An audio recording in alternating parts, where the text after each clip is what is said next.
আপনার ওয়াইফের চোখ কিন্তু তিনটা। একটা কথা বলি, বল।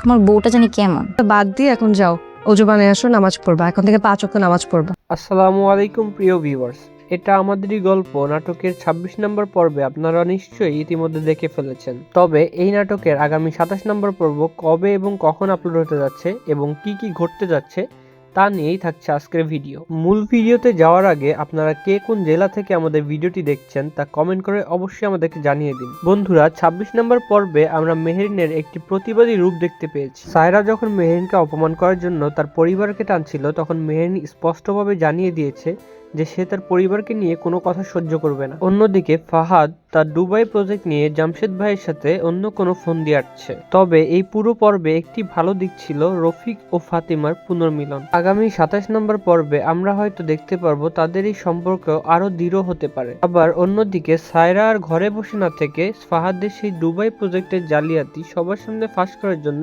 মরিয়া হয়ে উঠবে। তবে দেখার বিষয় হচ্ছে সায়রা কি আসলে পারবে ফাহাদের এই জালিয়াতি সবার সামনে নিয়ে আসতে। তবে এই নাটকের সবচেয়ে বড় ধামাকা হতে পারে মেহেরিনকে নিয়ে।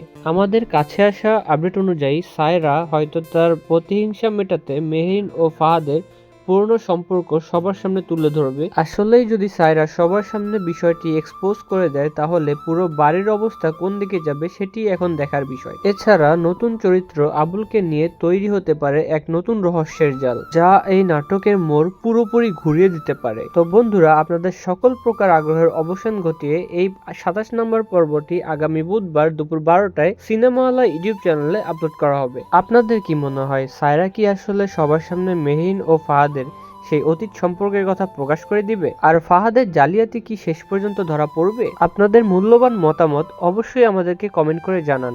আর এরকম সব আপডেট সবার আগে পেতে এখনই আমাদের চ্যানেলটি সাবস্ক্রাইব করে রাখুন। তো বন্ধুরা, দেখা হবে পরের একটি ভিডিওতে। ততক্ষণ পর্যন্ত আল্লাহ হাফেজ।